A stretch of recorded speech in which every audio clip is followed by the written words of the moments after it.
Eh ben, bonjour, je m'appelle Tony Boudjema, je suis chrétien et je voudrais raconter mon témoignage. Euh, alors, pour commencer, je ne suis pas issu d'une famille chrétienne. Mon père est athée, ma mère a deux, trois connaissances sur le sujet parce qu'elle a eu un père qui a été chrétien, mais il est décédé quand j'avais à peu près 5 ans. Donc, elle n'a pas pu être une source d'influence sur moi, l'ayant très peu connu. Et je n'ai pas vécu dans la foi chrétienne du tout, ni aucune autre d'ailleurs. Euh, J'étais un ado assez rebelle, assez bringueur. Euh, je fumais, euh, pas tellement la drogue, j'ai fumé quelques joints dans mon adolescence, mais plutôt un consommateur de cigarettes. Et voilà, je pense que j'étais en recherche, je ne sais pas quoi. Je me posais quand même les questions essentielles. Pourquoi? Pourquoi on est là? À quoi ça sert? Et où on va? Et comment dire? J'ai eu une enfance assez rebelle, je disais, donc mes parents se sont séparés quand j'avais à peu près 16 ans. Et j'ai eu une énorme phase de rébellion encore plus contre ma mère, où j'ai jamais été violent envers ma mère, mais très vulgaire. Donc on ne pouvait pas tenir dans la même pièce sans se prendre la tête, comme j'aurais pu dire avant. Et voilà, j'ai vécu comme ça. Puis bon, bien sûr, les femmes, homme à femme, mais jamais avec la même. Puis un jour, j'ai fait la rencontre de celle qui allait devenir mon épouse. Je l'ai rencontrée, elle était encore au collège, donc elle avait 16-17 ans, pas plus, et je venais juste d'avoir mes 18 ans. Et comment dire? Donc pendant cette phase-là, c'était bien sûr femme, cigarette, l'amusement avant tout. Puis celle qui allait devenir ma femme est tombée enceinte, et hors mariage, car je ne croyais pas au mariage, déjà parce que souvent je regardais que ceux qui étaient mariés étaient rapidement détruits, ils se séparaient facilement. Et nous avons vécu pendant un certain temps comme ça. Puis un jour, j'ai eu l'occasion, j'ai une tante qui est chrétienne, mais que je voyais très peu. Et arrivé à l'âge adulte, j'ai commencé à la côtoyer et à me parler de Jésus. Et ça m'attirait. Il y avait quelque chose dans le message de Jésus comment je pourrais dire, qui m'attirait. C'était waouh, quoi. Il y avait quelque chose dans mon cœur qui se sentait attiré. Et je vais assez rapidement, je reconnais. C'est la première fois que je fais un témoignage vidéo. Et un jour, elle a eu l'occasion de me prêter le film Jésus. Donc, je crois que c'est le film qui est basé sur l'évangile de Luc. L'un des films qui est le plus, je crois que c'est même le film le plus vu au monde, dans toutes les langues possibles, imaginables. Et donc, j'ai regardé ce film et j'ai été attiré, mais j'avais les larmes aux yeux par la personne de Jésus-Christ, de cet amour qu'il a eu pour nous. Et là, j'ai fait un choix. À la fin de la vidéo, il y avait un passage qui disait si vous voulez accepter le Seigneur Jésus, vous pouvez faire une prière. Et donc, la prière de repentance, comme quoi j'ai suivi ma propre voie toute ma vie dans la désobéissance à Dieu, d'ailleurs sans Dieu. Et j'ai invité Jésus-Christ à venir dans ma vie. Et il s'est passé quelque chose que au moment où c'est arrivé, j'aurais jamais cru que c'était possible. Jésus-Christ s'est manifesté à moi. Il m'est apparu de manière très brève, mais comment pourrais-je dire, comme un flash. Ça a duré 3-4 secondes, mais c'était très intense. Il y avait quelque chose qui m'a... C'est simple, j'étais assis sur mon canapé, je me suis levé, j'ai fait un bond en l'air tellement que j'étais pas prêt pour l'apparition que j'ai eue. Et bon, j'ai pris ça comme un sacré clin d'œil de la part de Dieu qui me disait tu as fait le bon choix, tu es dans la vérité.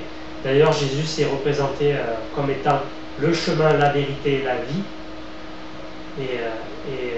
Donc, voilà, j'ai accepté Jésus-Christ dans ma vie. Et à partir de ce moment-là, le nom de Jésus était toujours sur mes lèvres. Je ne pouvais pas me contenir, je ne pouvais pas ne pas parler de Jésus. C'était plus fort que moi. Et je parlais de Jésus à tout le monde autour de moi. Et bon, forcément, rapidement, il y a des gens qui s'éloignent, les gens qui sont anti-Dieu ou qui croient en rien. Donc, ça a été assez costaud. Mais je me suis rapidement mis à la lecture de la parole, donc des évangiles. J'ai commencé par les évangiles avant de revenir dans ce qu'on appelle l'Ancien Testament. Et Dieu me parlait de manière, comme s'il me parlait audiblement, quoi. Il y avait des réponses tout de suite qui venaient dès que j'ouvrais la parole. Et là où je veux en venir, c'est que pour tous ceux qui croient que Dieu n'existe pas, pour tous ceux qui croient qu'on vient du hasard, qu'on va nulle part, après la mort c'est fini, je peux vous assurer que vous avez vraiment tort. Excusez-moi de le dire comme ça, mais vous avez tort. Dieu, il est écrit dans les évangiles que celui qui le cherche sincèrement, donc avec le cœur, il se laissera trouver par lui. Donc, et c'est ce que j'ai fait, c'est que j'ai d'abord invité Jésus à venir dans ma vie, et c'est après que j'ai eu la manifestation qui me démontrait que c'était la vérité, le bon chemin. Donc, voilà mon témoignage de manière assez rapide. Je ne sais pas trop comment toujours parler parce que bon, c'est la première fois que je le fais. Voilà pour mon témoignage. Je peux vous assurer que Jésus est bien le Fils de Dieu, qu'il est bien la vérité venue dans ce monde pour éclairer tout homme qui est dans les ténèbres. Et la Bible dit, crois au Seigneur Jésus et tu seras sauvé. Et je peux vous assurer que c'est une vérité. Depuis que je crois au Seigneur Jésus, je suis sûr de mon salut. Je suis sauvé. Jésus ne dit pas que vous n'aurez plus de problèmes dans le monde. Au contraire, il dit vous aurez des problèmes dans le monde. Mais si ma vie s'arrêtait aujourd'hui, je sais où je vais. Je vais dans la maison de Jésus, donc qui est le ciel. Et sans Jésus, il n'y a point de salut. Le salut est en Jésus seul. La Bible dit que Dieu a tant aimé le monde qu'il a donné son Fils unique afin que quiconque croit en lui ne périsse point, mais qu'il ait la vie éternelle. Et tous les chrétiens authentiques, les chrétiens vrais, se basent sur ce verset qui est pour nous source de lumière dans nos vies, quoi. Crois au Seigneur Jésus. Dieu a envoyé son Fils et son Fils est mort sur la croix pour nos péchés. C'est nos péchés qu'il a portés. Il les a cloués à la croix. Il est mort. Il est descendu dans le séjour des morts. Il allait prêcher aux morts jusqu'au temps de Noé. Et au 3e jour, il est ressuscité. Et la preuve en est que le jour où j'ai invoqué le nom de Jésus, Jésus est venu dans ma vie. Ce qui démontre bien qu'aujourd'hui encore, Jésus est vivant. Ce n'est pas une conte, une légende, ce n'est pas une... les chrétiens sont des fous dans leur tête, c'est la réalité. Jésus est bien vivant. Et puis, pour ceux qui concernent les musulmans, qui ont une très mauvaise idée de la Trinité que les chrétiens croient, les musulmans croient que nous croyons en un Père, en Marie et en Jésus qui serait le Fils. Mais nous ne croyons pas en cela. Dieu, la personne que nous nommons Dieu, a trois attributs. Comment on peut dire? Et la manifestation de trois personnes distinctes, mais qui forment la personne de Dieu. Le Père, le Fils et le Saint-Esprit. Le Père n'est pas le Fils n'est pas le Père, le Saint-Esprit n'est ni le Père, le Saint-Esprit n'est ni le Fils, et vice-versa. Pourtant, c'est la personne qui correspond, que nous appelons Dieu. Et beaucoup de gens vont croire que c'est compliqué, que c'est pas normal. Dieu est un. D'ailleurs, dans l'Ancien Testament, Dieu dit qu'il est un. Mais nous disons bien que Dieu est un, mais regardez l'homme. L'homme est constitué d'un corps, d'une âme et d'un esprit. Donc ça fait bien trois, mais ces trois attributs ne forment qu'une seule personne. Et c'est la même chose pour Dieu, sauf que Dieu, avant l'origine de Jésus, il n'y avait pas de corps, Dieu était Dieu, quoi. Le Père, le Fils et le Saint-Esprit étaient éternels, le seront toujours. Et la personne de Jésus-Christ, c'est Dieu qui prend la forme d'un homme. Donc, mais voilà, nous ne vénérons pas trois dieux, mais un Dieu qui se manifeste en trois personnes.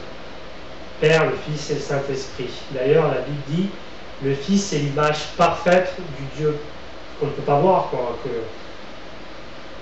ne connais pas tous les versets par cœur, mais en tout cas, voilà. En ce qui concerne le cas musulman, je dis ça parce que je côtoie quand même beaucoup de gens qui sont musulmans autour de moi, dont certains cousins qui se disent musulmans. Et donc voilà.